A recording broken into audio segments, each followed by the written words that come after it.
indeed a great honor and a long-awaited privilege to send out the clarion call to the nation about how they are digging their graves with their fork and spoon and what they're eating. And this is a wake-up call for the nation. And I'm going to lay some things on you that are going to be a hard card. But we need to really wake up as a people and stop doing self-destructive things to our bodies.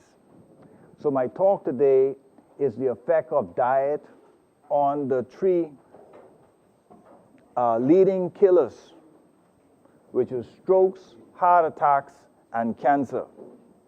And these conditions are largely, you could delay these or almost prevent these from happening. The Surgeon General says that 2 out of 3 persons in the United States die from eating. This is either eating too much or eating improper foods. Lack of knowledge will kill you. Ignorance is not bliss. Hippocrates in 400 BC said, "Let your food be your medicine and your medicine be your food." But we have produced, of course, our food to become our poison, and therefore poison has become our food. What I mean by that is because we're eating so much garbage and poisonous stuff in our food chain that we now have to take these type of poisons to try to stabilize the body to correct it from essentially dying. So you may ask, how in the world does a neurologist get interested in diet? Well, for one thing, every person who comes to a neurologist come to me with headaches. I go through a long list of food items that are known to cause headaches. And these food items cause brain fog, decreased concentration, decreased memory and recall in these individuals with headaches, which is about 25% of the population. And so obviously I've been interested in diet for a long time because I'm just a neurologist. We see the impact of diet on person's health every day. Well, I had a certain patient, young lady, 32-year-old with myasthenia gravis. This is a condition where the body becomes so weak that you may not be able to even breathe for yourself. Twice she got so weak she had to go on the ventilator in the intensive care unit because of this condition. Every time I tried to lower the dose of steroids, because she could only live on steroids, high doses of steroids, to keep her condition in check. Not to cure it, but just to keep her alive.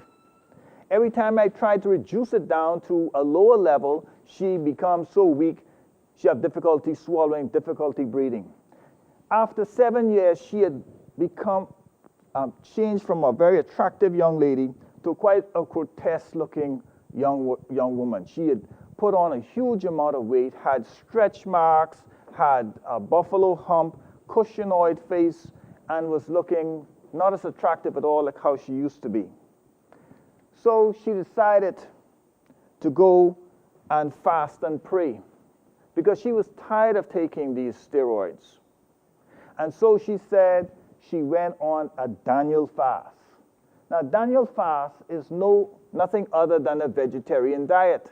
That's what Daniel, and in fact, when you look in Daniel chapter 1, when Daniel was taken captive by King Nebuchadnezzar, he said, "O king, do not give us any of this rich food that you feed the other young men in your court with, but give us fruits and vegetables. And if we are not healthier looking and are indeed stronger than these other young men in the king's court in 10 days, do unto us as you will."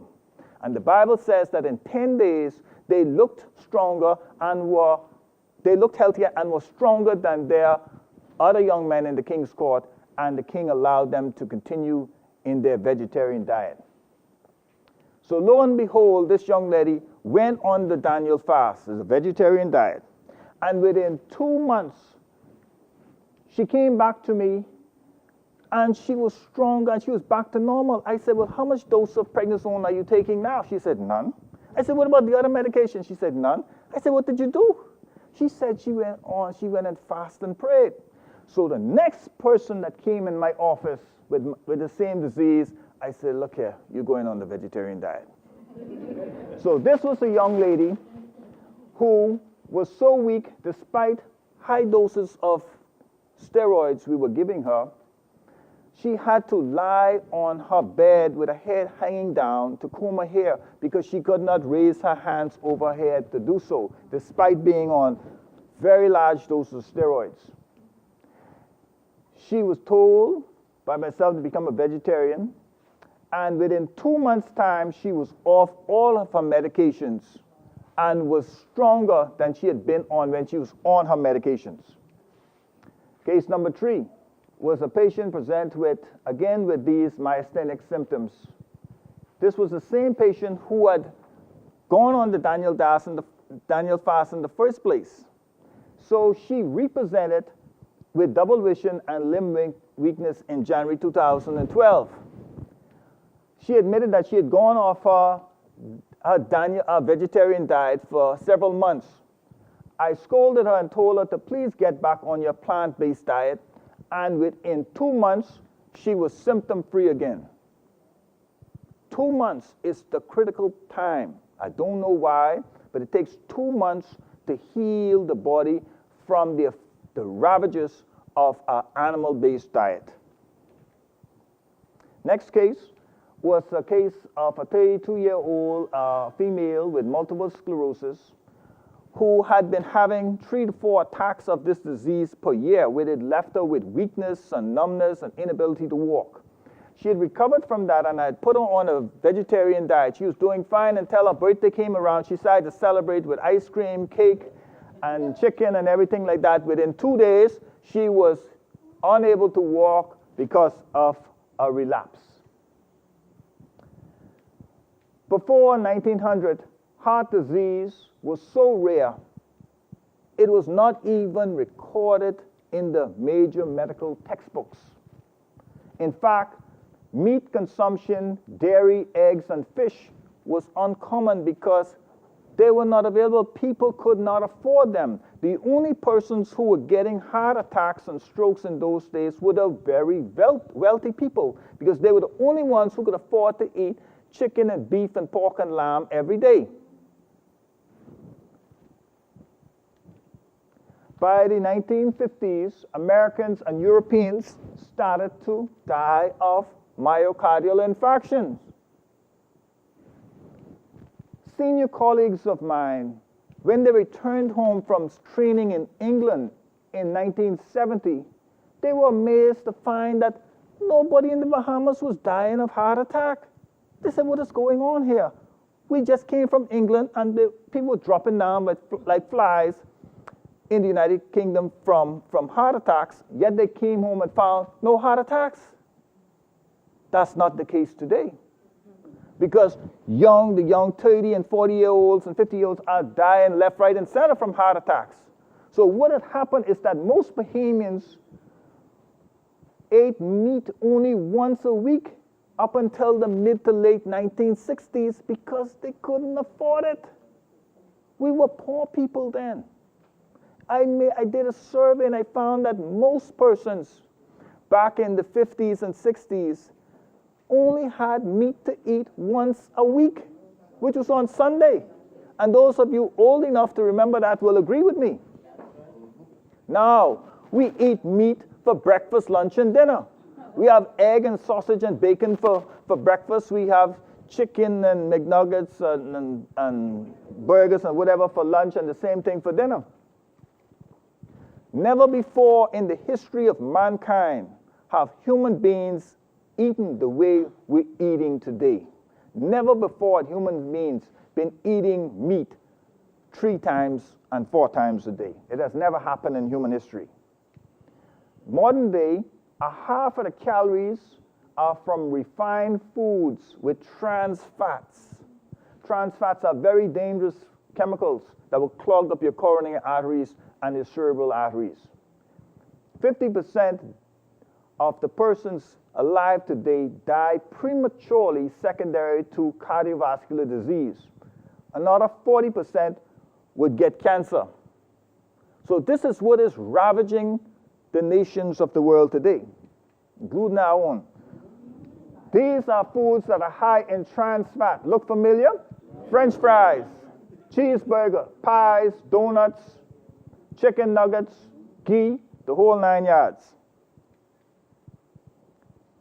It has been estimated that cholesterol caused more deaths than all the world wars, all the natural disasters, all motor vehicle accidents combined. In the brachial artery tourniquet test, endothelial damage, that's the damage to the inner lining of the blood vessels, could be seen from a single meal of animal protein. And this was not seen when you ate plant diet. This inflammation in the body is not seen when you eat a plant diet, only when you eat animals. Heart disease and cancer are hallmarks of an animal-based diet. They weaken the immune system by eating animal products. Now, you say, where this stuff started from? In 1935, some researchers in India made a startling discovery.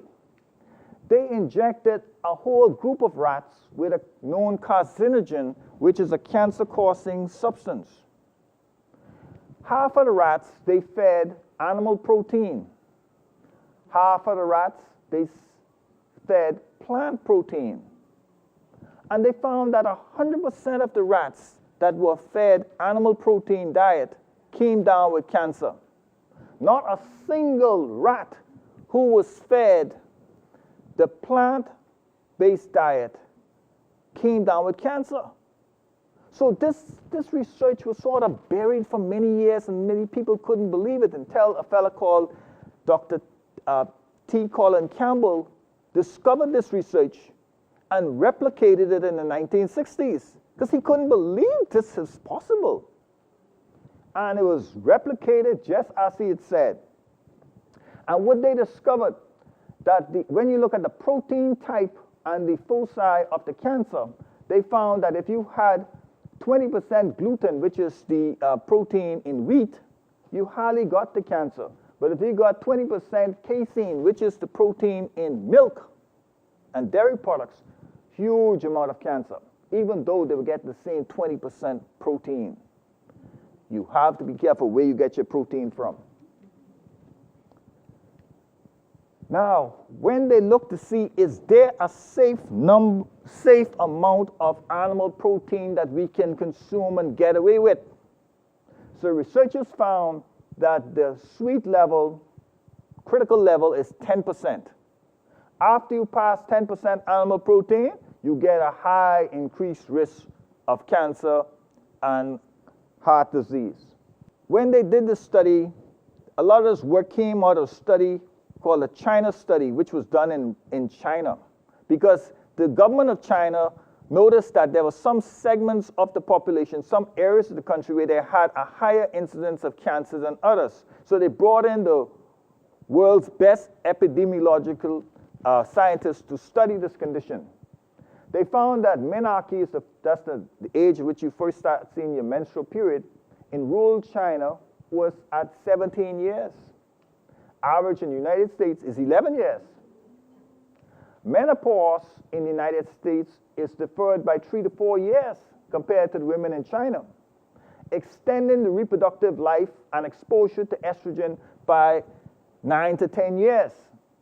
This increased lifetime exposure to the female hormone increases the risk of breast and uterine cancer.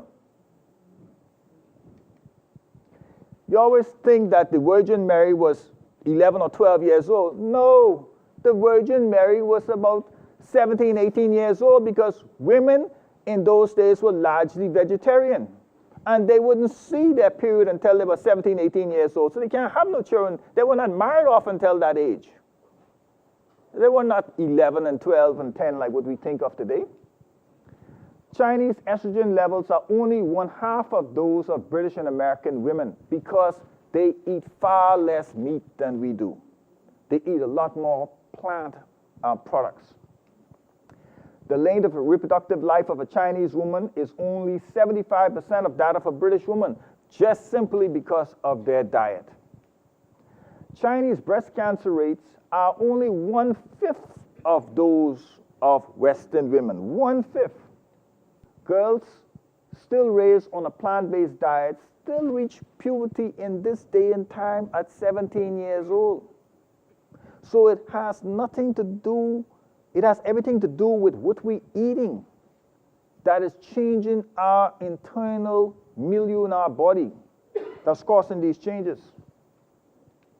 Men who eat meat have 2 times increased testosterone levels compared to vegetarian men. And this leads to increased risk of prostate cancer and also physical aggression. If you want to make a man aggressive, just give him additional testosterone. That will cause a man to be much more aggressive. And small wonder, we as a country used to be a very peaceful nation until about the mid to late 1970s. I remember, I'm old enough to know that in the mid-70s, murder was so rare that when we heard about a murder, that was the talk of the town for about a year. In fact, I spoke to a Supreme Court judge who said that in 1978, after they hung one person, there was not a single murder in this country for a whole year. A whole year. Not one single murder. Now how much we have? 149 a year? Guess what? Is this the cause of our increased aggression? This increased desire or increased consumption of animal proteins? It's something for us to wonder. Gone from once a week to 3 times a day? I put it to you, it probably is. Ken Carroll, a professor at the University of Western Ontario in Canada, findings showed an impressive relationship between dietary fat and breast cancer. We talk about this BRCA1 gene. We say this BRCA1 gene is causing all this cancer in the Bahamas. That's foolishness. The BRCA1 gene was always here. How come the cancer was not here too? It's our diet that caused the expression of the BRCA1 gene that's the problem. Guess what? When you plot all the countries of the world and the amount of fat that they intake versus the amount of breast cancer that they have, is a straight line. Now, that's not the cause. If that is not cause and effect, you need to check this, you know, to wonder what's happening. You see, Netherlands, United States, high risk of breast cancer, high consumption of animal fat. Places like Thailand, Japan, low levels of breast cancer because they have low consumption of animal fat. In a study of 200 women with breast cancer, they divided into 100 of them, they gave a heart-healthy diet, and 100 of them, they fed a vegetarian diet. And they watched them for 4 years. At the end of 4 years, 38% of those who were eating the animal-based diet had recurrence of the cancer. And when the cancer recurs, usually that's the end of the person. That spells your doom. Whereas not a single woman who had gone on the vegetarian diet had recurrence of the cancer. Because a vegetarian diet strengthens the immune system and causes you to take the cancer out. Your biggest defense against all these diseases is your immune system. To strengthen the immune system, you eat vegetarian diet. To weaken your immune system, you eat a lot of meat and dairy, and that will weaken the immune system. The incidence of breast cancer is rising. In 1982, it was 1 in 14. Now it's 1 in 7 women. That's because of our diet. Autopsy studies have shown that 50% of women have breast cancer by age 50. If they section through the breast of an autopsy woman who died from another cause, they find that 50% of these women have breast cancer in their breasts. But obviously 50% of the women don't have breast cancer, so what happens is the immune system is able to take out that cancer at a later date. And those women who have some defect in their immune system, that is when the cancer is able to take over and ravage their body. Defect in the immune system because eating too much meat or eating meat. The average person is estimated gets 1 cancer cell in their body per day. And they got this from these autopsy studies. 40% of men would have prostate cancer by the age 50 as well. So these cancer cells are living in our body. But if we're going to weaken down ourselves by eating meat, and too much meat and dairy, the cancer will come and take us. Now, a high fiber intake is associated with lower rates of cancers of the rectum, colon, and with lower levels of blood cholesterol. Where you get fiber from? This type of stuff. You cannot get fiber from meats. Meat don't have no fiber in it. Okay? So fruits and vegetables is where you get the fiber from. Studies has also shown that low levels of vitamin C in the blood correlated with high incidence of cancer. Why do you have a low levels of vitamin C? They don't eat no fruits and vegetables. Simple as that. Low vitamin C level was prominently associated with high risk of esophageal cancer, nasopharynx cancer, stomach, rectum, colon, lung, liver, and breast cancer, and leukemia. All these associated with you not eating any fruits and vegetables. Now check out what the average Bahamian diet is. They go to Bamboo Shack. They get some fried chicken, some French fries, some ketchup, and they get some macaroni and cheese and a roll. Anything green on that plate? Not at all. Any fiber on that plate? Not at all. Small wonder we dying of cancer and heart disease and stroke. Because of what we eating, and they eat that day in and day out. Cancer rates are 5 to 8 times higher in areas where the fruit intake is lowest. And fruit intake is lowest right in our country. Right in our country. They don't want to eat no fruits and vegetables. Sugar is linked to increased incidence of myocardial infarction and strokes as well. We eating too much sugar. 40% of Americans eat cakes, cookies, pastries, and pies on a daily basis, while only 10% eat dark green vegetables. And if we do eat vegetables, we get it like a iceberg lettuce on the sandwich, which is the most nutrient-poor vegetable you could find, okay? It's one of the least nutrient-dense vegetables you can consume, iceberg lettuce. But that's the only type of vegetables we can get in our diet as Bahamians. An average American consumes 32 teaspoons of added sugar per day. 32 teaspoons. Well, how are they doing that? Well, check it out. One 12-ounce can of Coke has 9 teaspoons of sugar in it. You didn't know it had that much, eh? And I know people who are consuming 6 of these a day or more, are the 16-ounce ones. Killing themselves. In the next 24 hours, 3,000 Americans will have heart attacks. Roughly the same number of people who perished in the terrorist attack on September 11th. Heart disease is the #1 cause of death and has been for the last 100 years, simply because of what we choose to eat. You always hear us talk about breast cancer, but guess what? Women's death rate from heart disease is 8 times higher than the death rate from breast cancer. You didn't think of that, eh? More people die, more women die of heart attacks and strokes than they do of breast cancer. But breast cancer will kill plenty too. So when does this heart disease start? In 1953, during the Korean War, 300 male soldiers who died as a result of the war, died in battle. They had autopsies performed. The average age was 22, and they found a very astonishing thing. They found that 77% of the hearts that they examined had gross evidence of heart disease at age 22. 22. These soldiers were in the top physical condition of their life, yet they were riddled with heart disease. It was simply because of their diet. And 1 out of 3 persons who have a heart attack will die from it.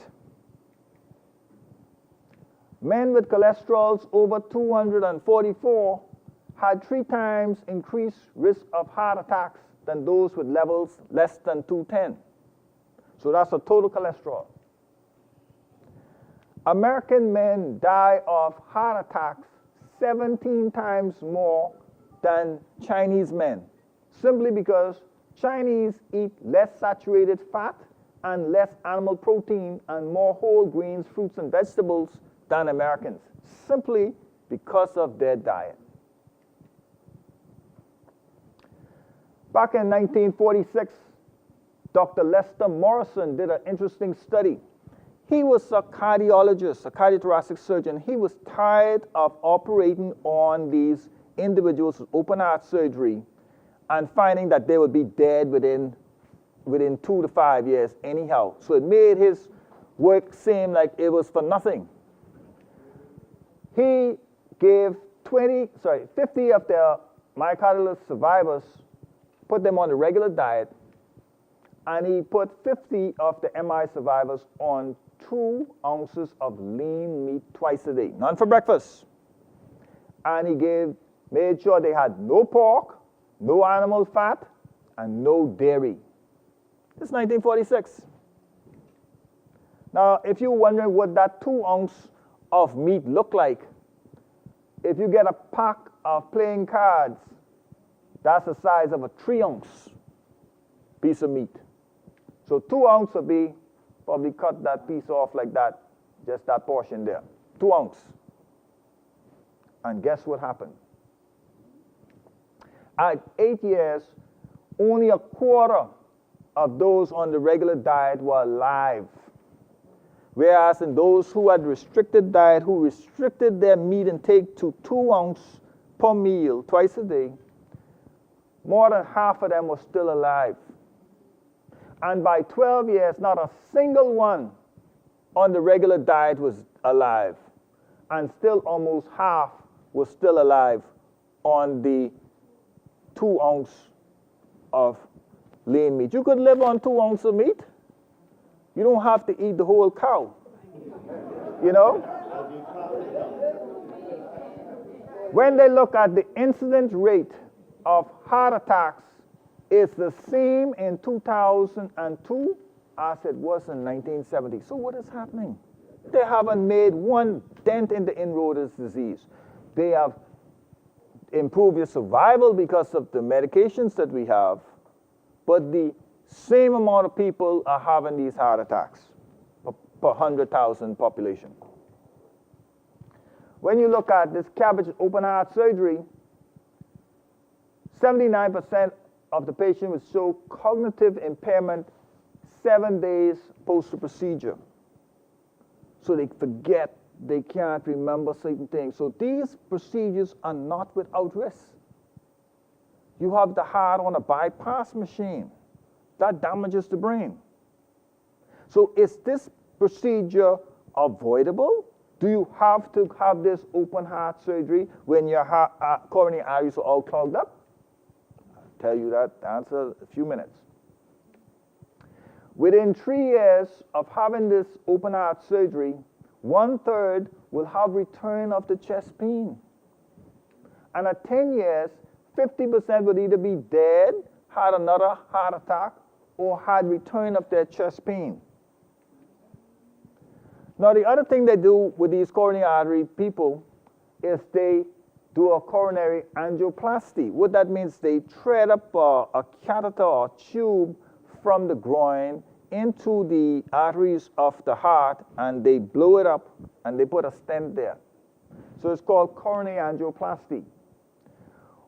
1 out of 16 who get it will get a heart attack or die during the procedure. So it's not without risk. And 40% of the arteries that were open will reclose in 4 months. So they only open for 4 months. Okay? So what did you accomplish? Just a temporary benefit.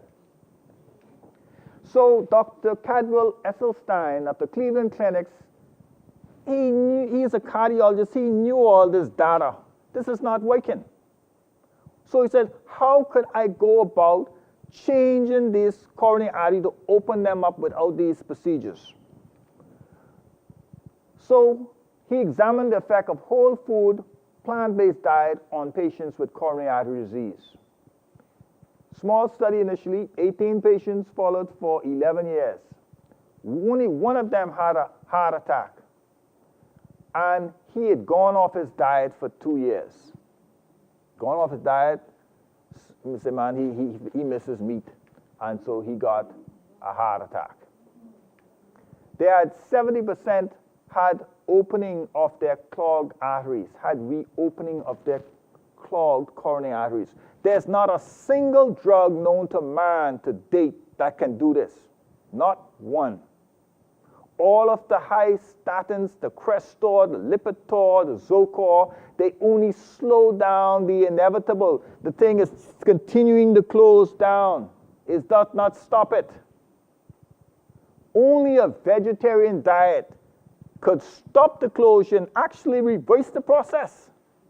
If they could find a drug that could do what the vegetarian diet could do on these coronary arteries, that company would be a multi-billion dollar company. They ain't got it. You're not going to find it. There was a 7% reduction in stenosis in 5 years. This translated into a 30% increase in flow rates to the heart muscle. This is an example of what I mean. This is an angiogram of a coronary artery all shriveled up, and this was after the vegetarian diet. You see how it's all opened up. A dramatic response. Dr. Dane Ornish looked at 48 patients with coronary artery disease. He put 28 of them on a vegetarian diet, but they allowed a little bit, he was a little lenient, he let them have some egg white and 1 cup of yogurt or non-fat milk. Made them exercise 3 hours a week. Had them on no cholesterol lowering medications, no statins at all. And he put the 20 on best medical care and he followed them to find out what happened. In the experimental group, 91% had reduction in their chest pain frequency. Control group, even on the best medical care, 165% increase in chest pain versus 91% reduction in chest pain. The veggie group had 82% regression of the blockage, average about 4% opening. The control group, who won the best medical care group, the blockages increased by 8% in that year. Now you want your arteries closing down by 8% or open up by 4%? Open up. That all depends on what you put in your mouth. Now let's talk about diabetes. From 1990 to 1998, the incidence of diabetes has increased by 33%. It's increasing at an alarming rate. Alarming rate. And we'll get to talk about why this is so. It's simply because of our diet. Now, presently, 8% of Americans are diabetic, probably 10% in the Bahamas. Adventists had 50% less incidence of diabetes than non-Adventists because they tend to be more vegetarian. High-fat, low-carbohydrate diets, high-fat, you don't get no fat from vegetarian, from vegetable food, from fruits and vegetables. They don't have no fat. So high-fat automatically means you eat meat. Low carbohydrate diets associated with the increased incidence of diabetes. You think that diabetes is due from eating too much bread and sugar and everything. No, no, no. It's due to eating too much meat and dairy. James Anderson looked at 25 diabetic patients. He switched them gradually over from the American diabetic diet onto 3 weeks in a vegetarian diet. By 3 weeks, there was a 40% reduction in the insulin requirements, and at 8 weeks, 24 of 25 persons were completely off their insulin.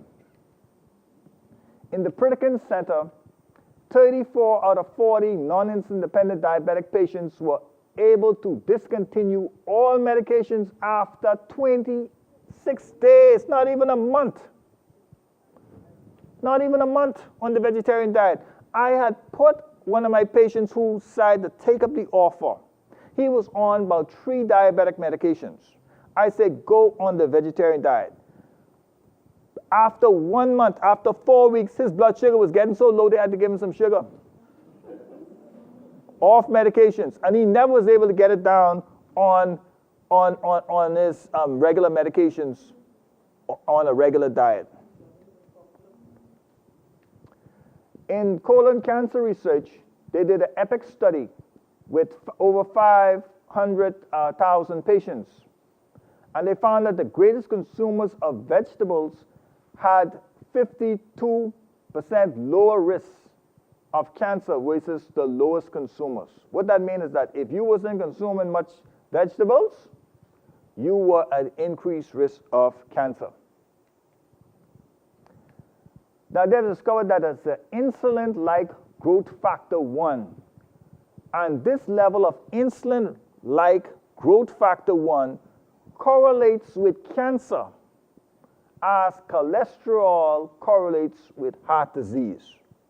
We know that the higher cholesterol, the higher risk of heart disease.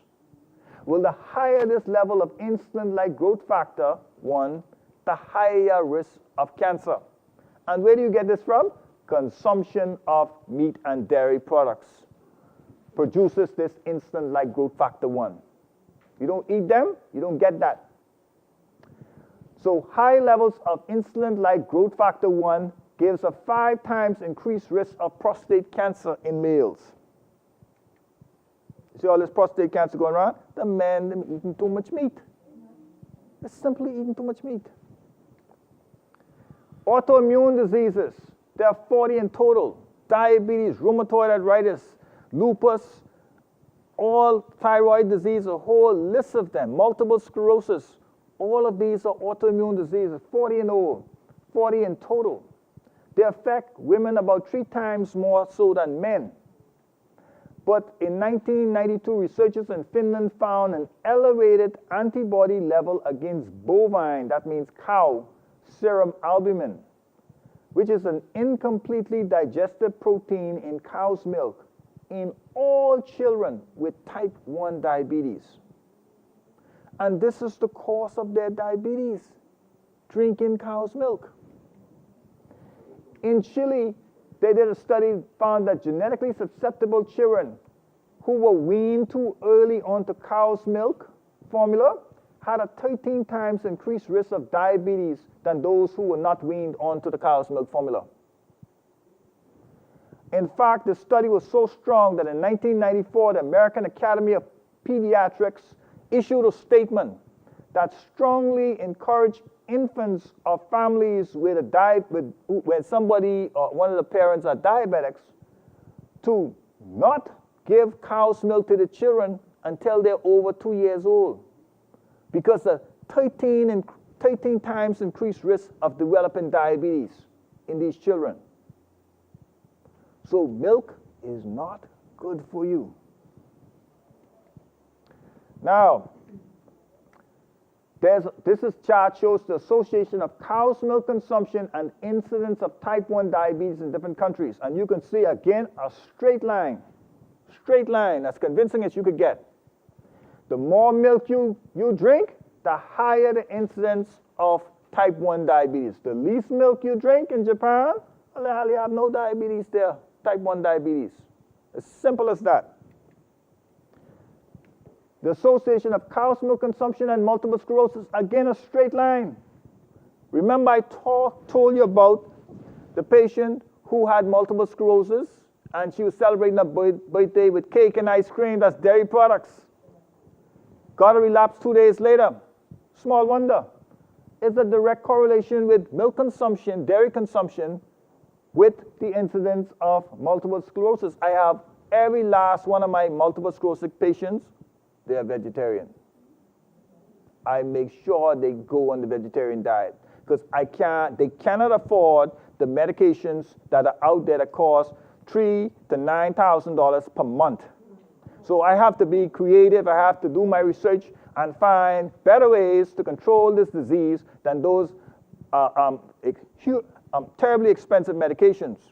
And the cheapest way to go is simply become a vegetarian. Even they've done some studies with the AIDS virus is undetectable after being on the vegetarian diet for 9 months. Undetectable. You wonder where this AIDS virus come from? Was there some mutant or was it always with us? If we were eating meat only once a week, we would be basically vegetarian. And if you had the AIDS virus, it wouldn't wreck the body. It would be just right there. The body contain it. Nobody knows it's there. AIDS will pass from one generation to the other without nobody knowing that it exists. Because it wasn't doing nothing. All of a sudden, you start eating meat 3 times a week, 3 times a day rather, and 4 times a day, and AIDS virus can kill you. Okay? Now check this out. Animal food consumption makes one weaker. Vegetarian athletes outperform their meat-eating competitors.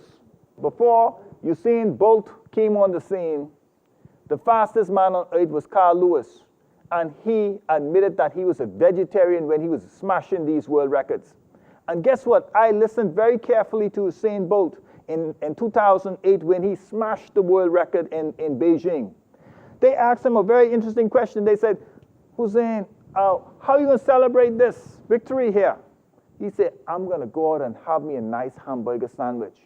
Hello, nobody who eating meat every day going to go celebrate their victory with a hamburger sandwich unless you haven't had one in 10 years. Now he's going to tell them, but his secret is that he eats a lot of yam. That's not a secret. He's a vegetarian, but he's not going to let nobody know that because they'll start performing like him too. Okay? All right. So eating a lot of meat clogs your vessel all over the body, predisposes you to get cancer, and guess what? You get impotence as well. Start eating a vegetarian diet, open up those arteries, you start performing. Now, there's a lot of toxins in our food supply right now. There's monosodium glutamate. About 2 years ago, they had a program on 60 minutes with this MSG. They said, well, sir, why you keep adding this to your food? You know it's toxic to the human body. You know that it's an excitatory neurotoxin, increases sensitivity to taste buds, damages the satiety center, can't tell you when you're full anymore. You can't tell when you're full anymore. He said, well, it makes the food taste good, and so it makes people come back for more. They got to make them money. So you find that every fast food restaurant most all restaurants use this monosodium glutamate because it enhances the taste of the food. But it's an excitatory neurotoxin to kill you at the end. It will increase the insulin production, causing a rebound hypoglycemia. So 1 hour after eating your meal, you're all of a sudden hungry again. But you just ate a big meal because your blood sugar is now gone down. And this causes headaches and brain fog and decreased concentration, decreased memory and recall, and the whole 9 yards.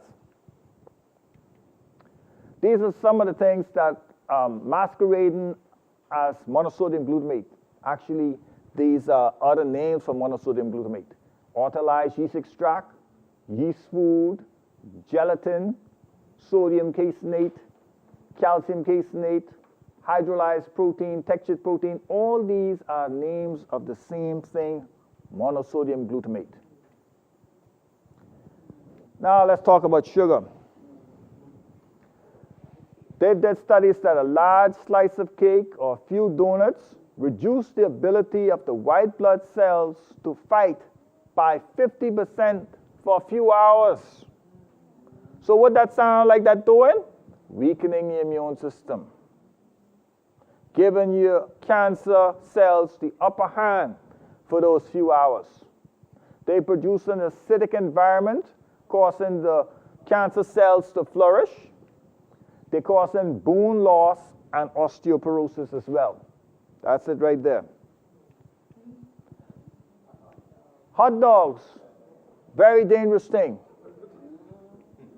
WHO just made a very important announcement about 3 months ago. Based on the data, children who eat 12 or more hot dogs per month have 9 times increased risk of a childhood cancer called leukemia. Hot dogs causing leukemia. If you eat 1 to 2 hot dogs per day, you are at increased risk of brain cancer. Women who eat hot dogs during pregnancy confer the greater risk of brain cancer to their offspring. And the nitrites in hot dogs are converted to nitrosamine, which are cancer-causing chemicals right in the stomach. Red and processed meat. There's a 35% increased cancer risk for every increment of 120 grams of red meat or processed meat that you consume per day. For every aliquot, increase more of 120. So we don't eat no 120 grams of meat. We eat way more than that.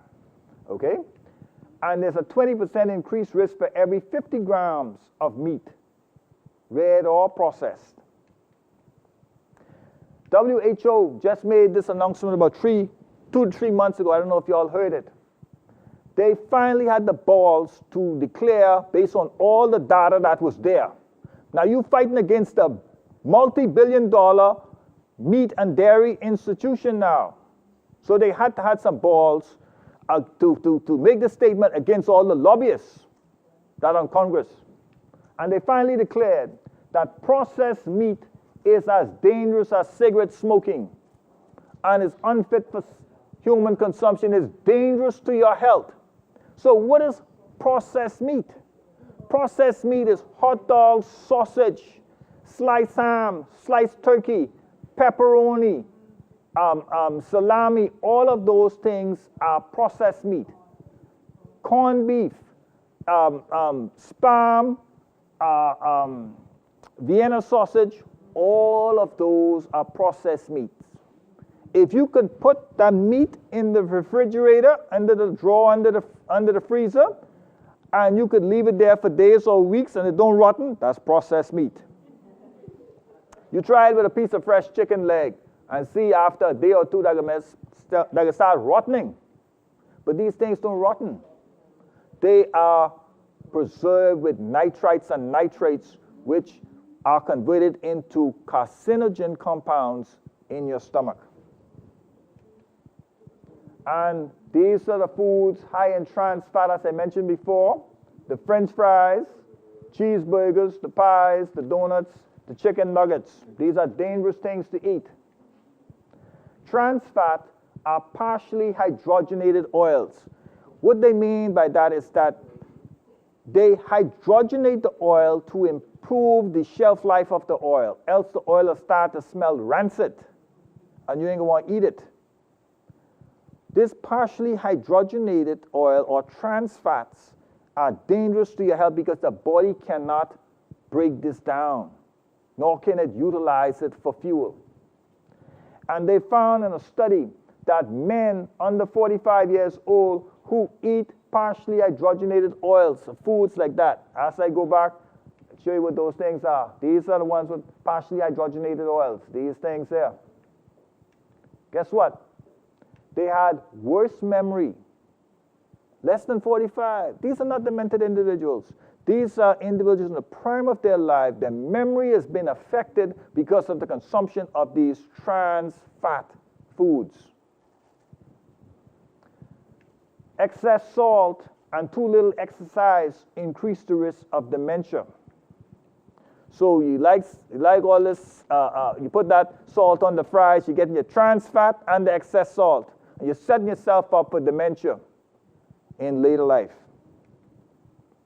Bad oils. You have all this corn oil. Say nothing wrong with corn oil. These oils are full of trans fats, and they're converted into lipid peroxidase when they are heated up to high temperatures when you fry and things in them. And Bahamians love to deep fry things like crack conch and fritters and fries and stuff like that.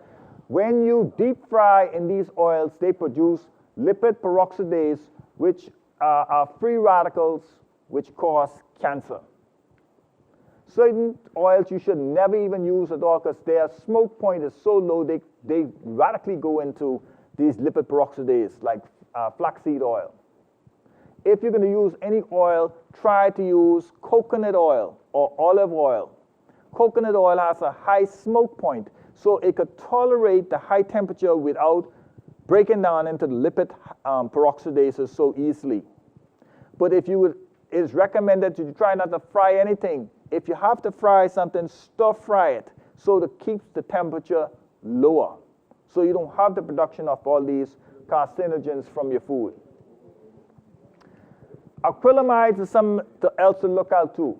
These are toxic chemicals formed by the combustion of oils and hydrocarbons. So when you have some type of carbohydrate like potato and you stick that in a high temperature oil, you have the formation of acrylamides.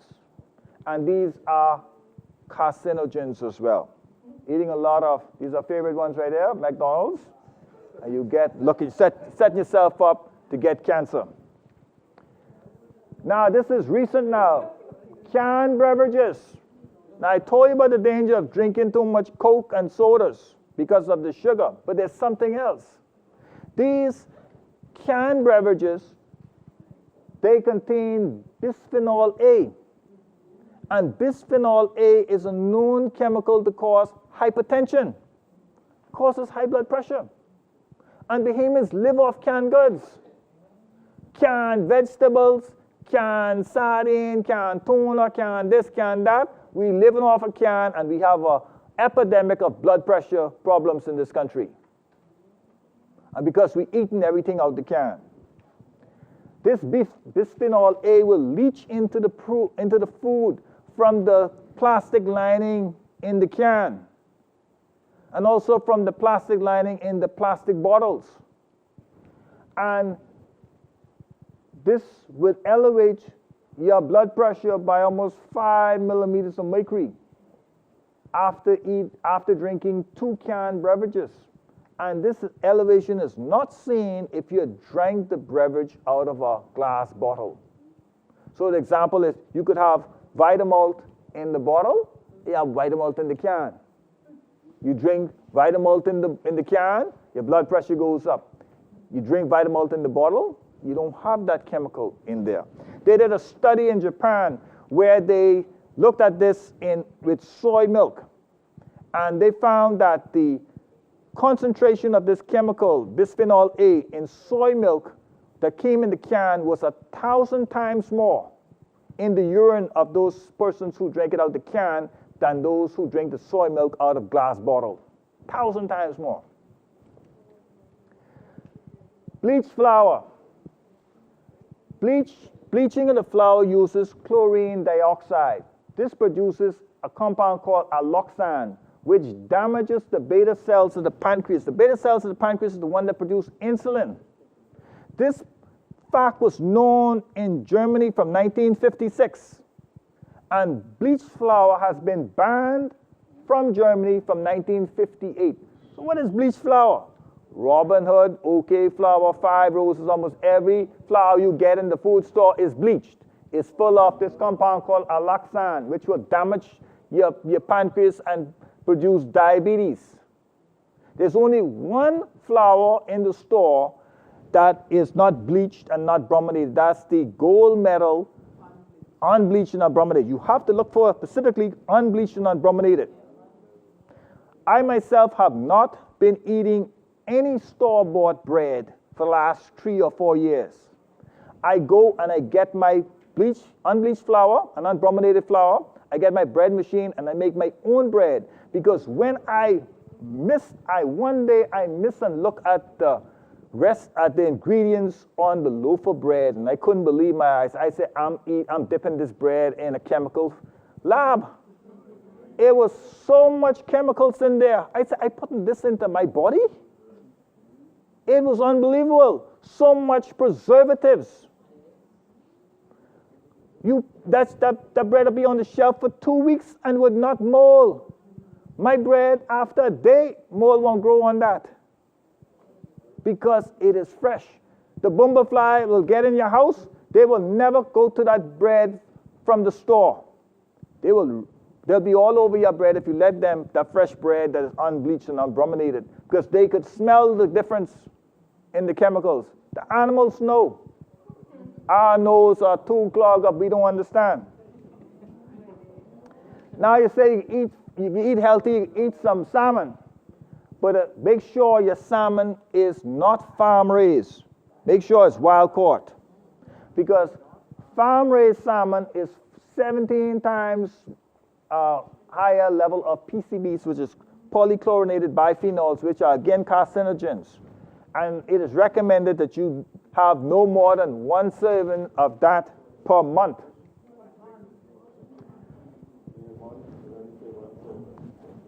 Once a month. Once a month you can have a piece, okay? Now food dyes, they cause hyperactivity and other behavioral problems in children. The ones to look out for is red number 40, yellow number 5 and 6, blue number 1, 2, and 3, red number 3, green number 3, orange B, the whole 9 yards. If you see dye in the food or in the drink, all the Gatorades are full of dye, most of those drinks that they sell in the food, selling in the schools are full of dyes, and they're making the children hyperactive, making them cannot concentrate. They're selling them all the processed meat that is causing them to have migraine headaches and cannot concentrate. So we really have to look at how the government regulates what is sold on the school premises to these children, because the education of our children is the future of this country. And when you get a -D average, you have to really look, what are they eating in school? Now, the benefits of a vegetarian diet. You have clearing of blood vessels, more oxygenation of the tissue, stronger immune system, less cancer, less toxins and hormones, lowering the blood pressure, fewer illness, stronger bones, longer life. On average, vegetarians live 11 years longer than their meat-eating neighbors. Who in here don't want to live 11 years longer than they would otherwise do? If a doctor said, you know what, take this medicine here and make you feel good, but it'll shorten your life by 11 years, anyone will take it? No. Okay, but that's what you're doing when you're putting that meat in your mouth. Because it tastes good, but it shortens your life by 11 years. Are you going to eat it anymore? Okay? Just as a side, farm-raised animals consume 80% of the corn, 80% of the grain, 95% of the oats, and they occupy 87% of the agricultural land in the United States. 90% of deforestation is being done just to have cattle ranches. If it were not for the huge subsidy by the U.S. government to the beef and dairy industry, a pound of steak would cost $90, and you wouldn't be able to afford that quarter pound with cheese anymore. There are 13 known vitamins, 13. But they have just recently discovered there are 10,000 phytonutrients. And these phytonutrients are only found in fresh fruits and vegetables. And they are critically essential for the health of the body. Bahamians don't get no phytonutrients. They don't eat no fresh fruits and vegetables. Maybe once a year when the mango season comes around, that's it. Okay? But we are grossly deficient in phytonutrients. Every study that was done on the 13 vitamins known to man have become abysmal failure. In fact, most of the studies showed that when you consume multivitamins, those persons died earlier than those who didn't consume them. And those who consumed the multivitamins had more increased risks of stroke and heart attack than those who didn't. The reason they didn't include this. This comes packaged by God in the fruits with the vitamins, the 10,000 phytonutrients. They mix up with the vitamin in the apple, the orange, the banana, and the whatever the fruits. And this is what we're not getting. So that sums up my talk and my clarion call to the nation. And I hope that this warning is well heeded. I get all of my stroke patients to try to go on the vegetarian diet as much as possible to reopen those arteries, because if they don't, they're going to get hit again by another stroke. Or they will get hit with a heart attack. It's as simple as that. Okay? And so, going back to the Bible again, to close, in Genesis chapter 1, verses 28 and 29, after God had created man and woman, he said, have dominion over the birds of the air, the fish of the sea, and the creatures that crawl on land. But for your food, I have created all the seed-bearing plants on the face of the earth. This shall be for your food. God never intended us to eat the animals, but we go on and eat them ourselves. When you look in the record of the Bible, before the flood, men never ate animals. They used to be living to be 800 and 900 years old. After the flood, God said, okay, you could eat some animals now, because probably all the plants was already drowned out and dead, okay? They had nothing else but the animals they brought with them in the ark. Then the life expectancy started going down to 120.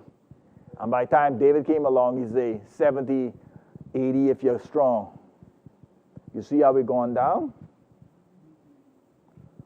We have gone and start eating the animals that we're supposed to be taking care of. And I bet now, if most Bahamians, if they had to go out and kill that goat or kill that chicken for themselves, they'll be a vegetarian. They're not going to kill the animal. You've been watching Doctors Hospital Distinguished Lecture Series, presented every third Thursday in the month. Thank you for joining us.